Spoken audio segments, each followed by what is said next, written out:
1967년부터 지금까지 S&P 500은 5,500%가 올랐지만 물가 상승률을 제외한다면 57년간 500%가 됩니다. 인플레 화폐가 치열하게 무서움. 2024년 4월 3일 수요일 누워먹는 세계 경제 소식 8개 시작합니다. 미국 탐욕 공포 지수는 63으로 하락하였습니다. 코인 탐욕 공포 지수는 71로 하락하였습니다. 미국 고용시장은 아직 탄탄, 금리 인하는 멀었다. 미 노동부가 공개한 9인 이직 보고서 졸트에 따르면 한 달 전과 비슷한 수준을 유지하면서 안정적인 것으로 나타났습니다.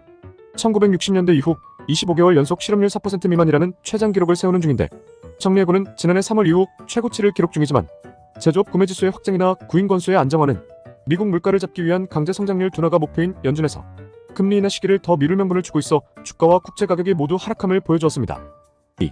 독일 물가 상승률 2.2%, 인플레이션 잡혀가다.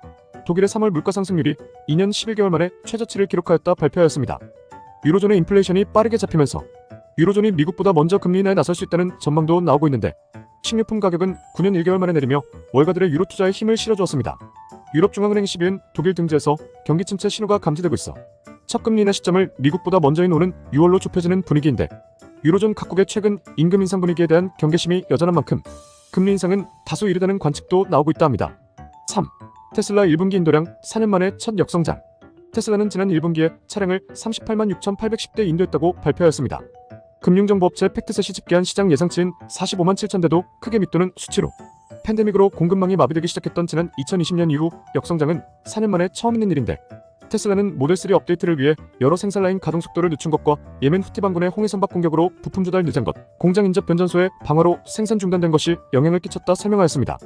블룸버그 통신은 1분기 막바지에 이르면서 월가 애널리스트들이 테슬라 차량 인도에 대한 예상치를 잇따라 하향 조정했지만 충분히 낮추지 않은 것으로 확인됐다고 지적하며 도이치뱅크의 에마뉴엘 로스너 애널리스트는 생산량과 인도량 사이의 격차가 공개적으로 알려진 이유 외에도 심각한 수요 문제가 있을 수 있음을 시사한다고 분석하였습니다. 4. 레벨 3 이상 자율주행 반도체 칩은 엔비디아가 독점 중. 글로벌 자동차 업계가 자율주행용 첨단 반도체 공급을 놓고 갈림길에 섰다고 전하였습니다.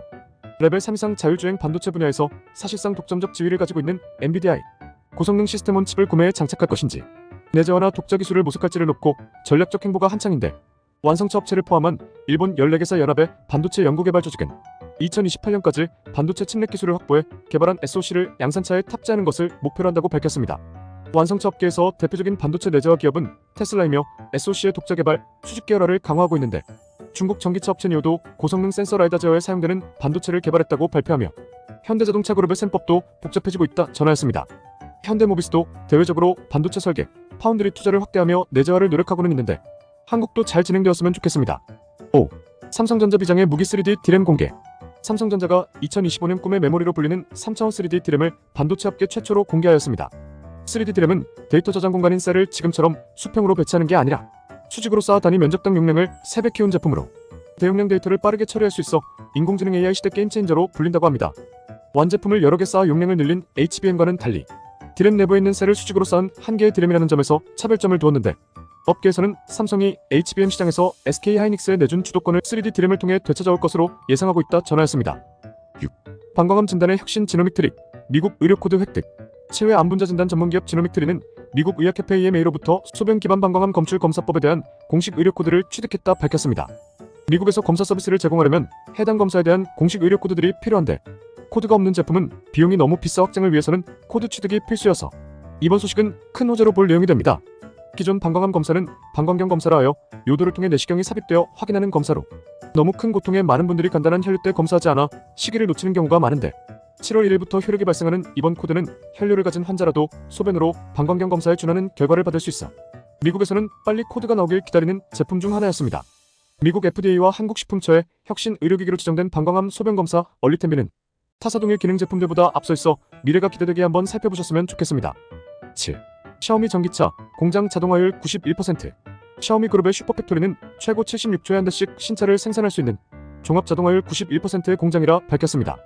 샤오미 슈퍼팩토리 관계자는 이렇게 많은 작업장의 일선 작업자는 수백 명밖에 되지 않는다며 이곳은 로봇이 없는 곳이 없는 고도로 자동화된 스마트 공장이라고 설명하였습니다. 샤오미 자동차는 최저 사양 모델이 4천만원, 최고급 모델이 5,600만원가량 되며 8개월이나 기다리는 계약 물량에 호황을 치르고 있다는데 출시 이후 샤오미 전기차의 잇단 사고 영상으로 실제 거래는 계약의 60%밖에 진행되지 않는 성능 면에서 의문을 제기하고 있는 상황이라고 전하였습니다. 주관적 칼럼 8. 워렌 버핏도 실수했던 경험 또는 어리석음. 첫 번째로 1989년 미국 항공사인 US 에어웨이스에 대한 지분을 취득하였는데 저가 항공의 등장과 테러 공포 등의 요인으로 2004년 파산을 하게 됩니다. 끝은 수익으로 마무리하였지만 이 경험을 통해 항공산업은 위험 부담이 매우 높다는 교훈을 얻게 됩니다. 두 번째로 1993년 덱스터 슈즈를 인수하였는데 중국과 같은 지역에서 생산하는 신발이 더 저렴하게 판매되며 큰 손실을 입게 됩니다. 이를 통해 해외 생산업체와 경쟁하는 것이 어려운 산업에는 투자하지 않는 것이 좋다는 교훈을 얻게 됩니다.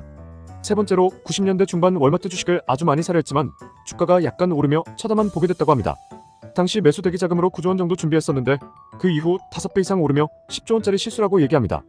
이 경험을 통해 큰 시세는 놓치면 안 된다는 걸 알게 되고 남들이 고평가라던 2017년 애플을 강하게 담게 됩니다. 네 번째로 2006년 영국의 대형 슈퍼마켓인 테스코에 투자하였는데 2014년 회계 조작 사실이 드러나며 폭락하여 버핏에게 다양한 경험을 주게 됩니다. 다섯 번째로 2008년 미래 에너지의 믿음으로 석유회사 코노코필립스를 매수합니다. 당시 유가는 안정되지 않은 데다 사상 최대치를 찍고 있었고 경기 변동성이 큰 자산임에도 변동성을 생각 않고 투자한 것인데 수십억 달러를 잃으며 자원을 잘 모르면서 투자했다며 원칙을 어긴 스스로를 탓하게 됩니다. 천연가스 회사인 퓨처홀딩스 매수도 이와 같은데 너무 높은 가격에 사며 실패하게 됩니다. 이해할 수 없는 기업엔 투자하지 말라는 본인이 정한 원칙을 깬 것이 실패라는 경험을 얻게 되었다 합니다. 끝으로 마이크로소프트를 투자하지 않는 이유로 어리석음을 말했듯 잘 몰라서 못 산 경우도 있는데 아마존 주식을 일찍 사지 않은 이유도 내가 너무 멍청해서 깨닫지 못했고 제프 베조스를 과소평가했다며 실수이다 말하였습니다. 구글의 고객인 그가 알파벳에 투자하지 않은 것조차 같은 실수라고 얘기하였는데 투자의 대가조차 투자하고도 잃거나 모르며 투자 기회를 날리는 경우도 있으니 꼭 대가들의 행동으로만 본인 투자를 평가하지 말고 본인이 잘 아는 분야라면 확신을 가지셨으면 좋겠습니다. 오늘의 한 줄.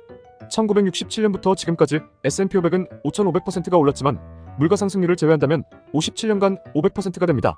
인플레 화폐가치 하락의 무서움. 매일 누워먹는 경제 소식을 듣고 싶으시다면 구독, 좋아요 부탁드리겠습니다. 감사합니다.